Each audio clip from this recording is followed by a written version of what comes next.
Before I begin, I want to formally introduce Christine, Vince's loving wife, and her son Brett. And I'm so honored that she's here with us today, you guys. So she glad. came all the way out from Chicago, and Vince would be so happy that she was with all of us today. And I'm just thrilled to have you both. Thank you so much. So grateful, so grateful. Thank you.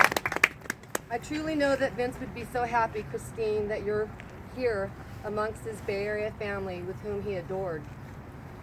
When I started thinking about what I'd say today about Vince, it led me back to a story from a long time ago that happened one night at the Omni.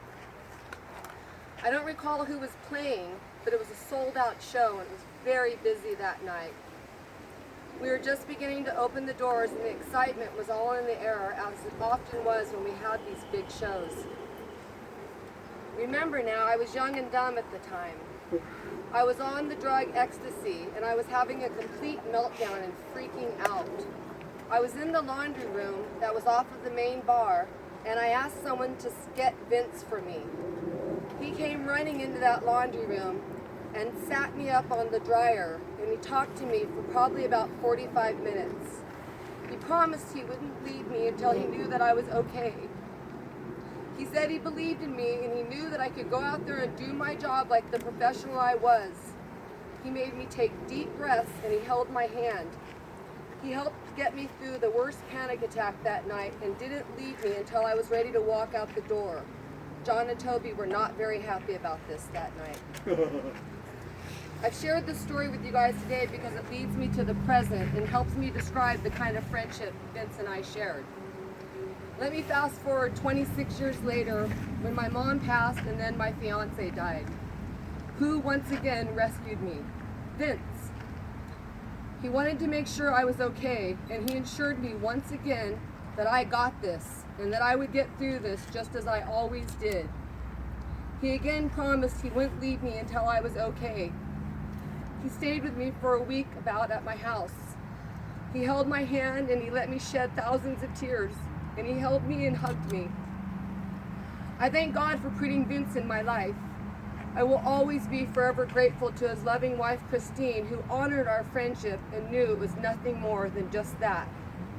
She sent him to be by my side, and also she became my friend and showered me with her love and compassion during one of the most difficult times in my life.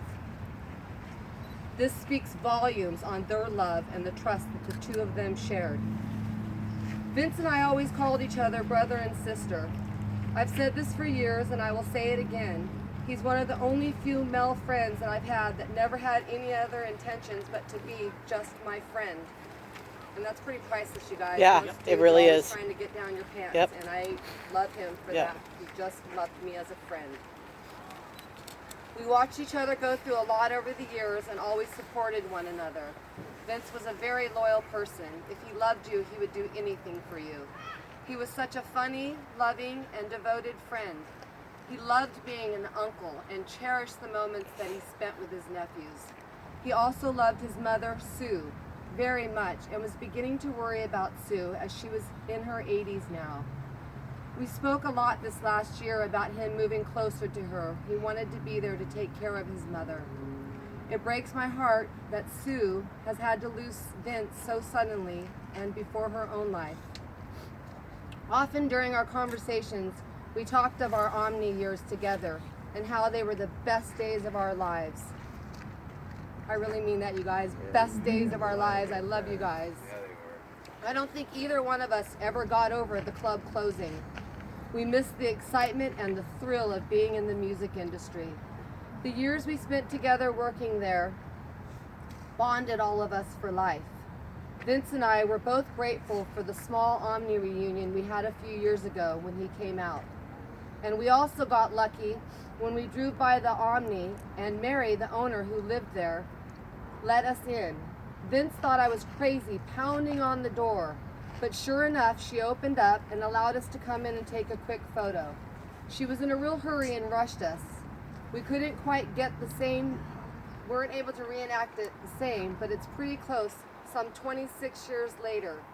And I will always cherish his love and friendship he selflessly gave me. This is the photo, you guys. It was really awesome that we were able to come back in 26 years later and redo it. I have a voice message from days before he passed. He was thanking me for being such a great friend to him and wanted me to know how much he loved me and that I was going to be okay. I was going to be okay.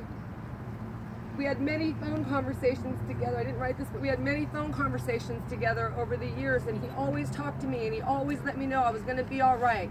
You're going to get through this and you're going to be all right. And he knew I was devastated when he found out he had his cancer, you guys, but sure enough, there he was protecting me and telling me it was going to be okay and not to worry and that everything would be all right.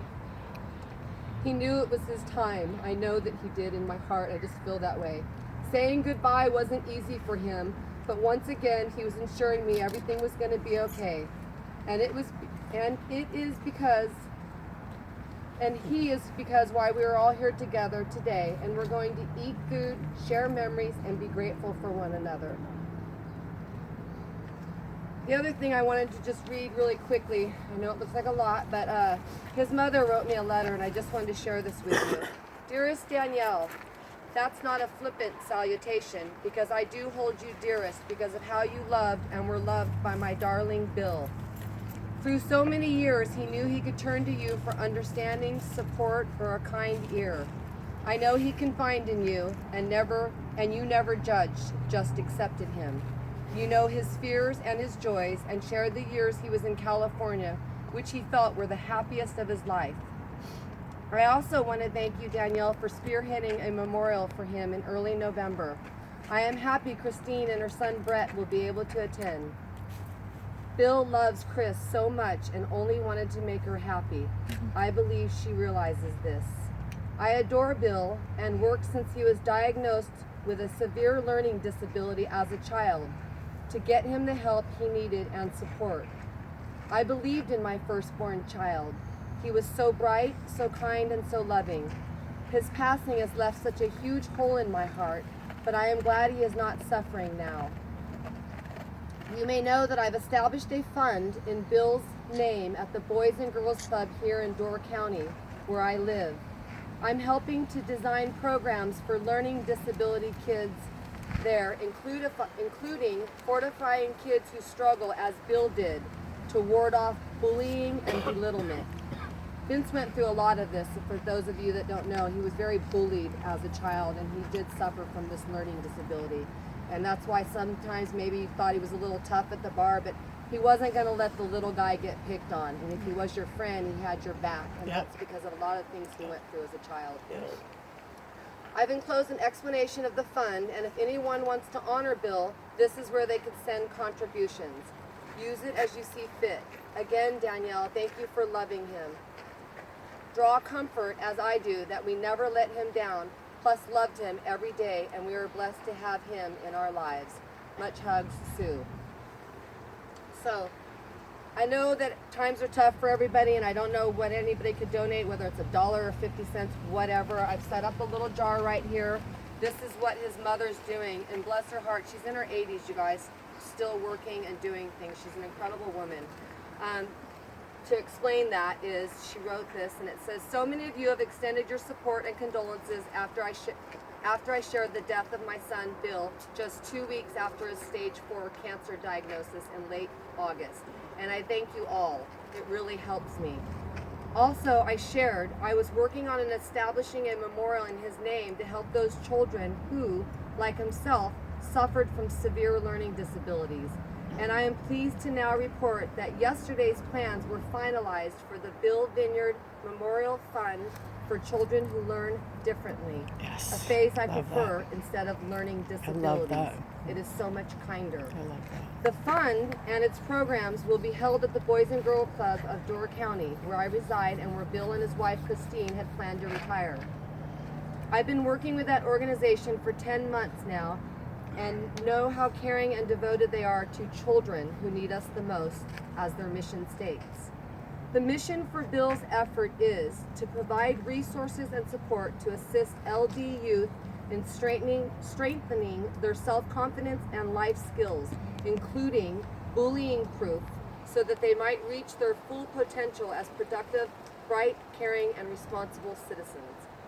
We envision that the fund making possible a full week of summer camp, special activities, school activities, and integration with specially trained staff into the club's activities, including their STEAM educational program, all tailored to their individual needs. I am pleased that the club is giving me control over how the funds will be allocated and the efforts designed.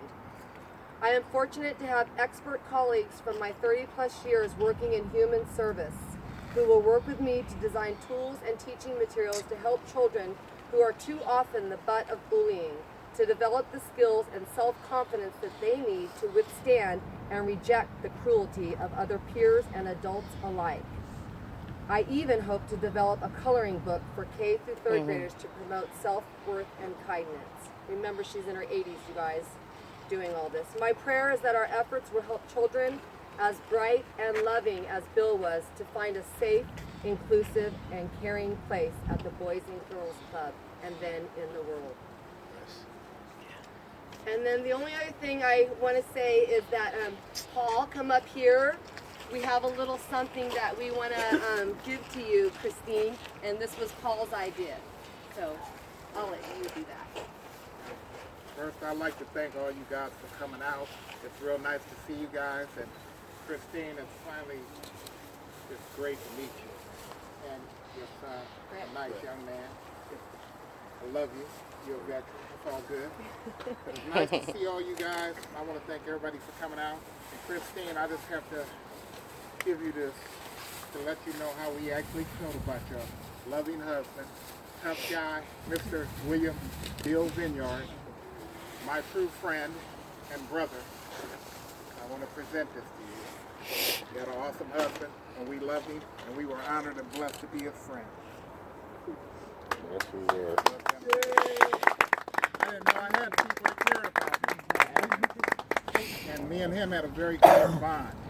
And all you guys out here, I love all you guys too. You guys always been there for me. You guys were buds, man. We were the three of us. He always called him his brother, and I was his sister. He did. He really. And we were even marked really and honored on loved them. Facebook. And he said, "Do you mind if I list you as my sister?" I said, "Absolutely."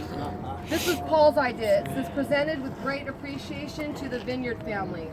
Bill is an incredibly awesome man. We know him as a loving husband and son, a devoted uncle, and a dedicated friend to many. He truly loved his family, life, music, and of course his Chicago sports teams.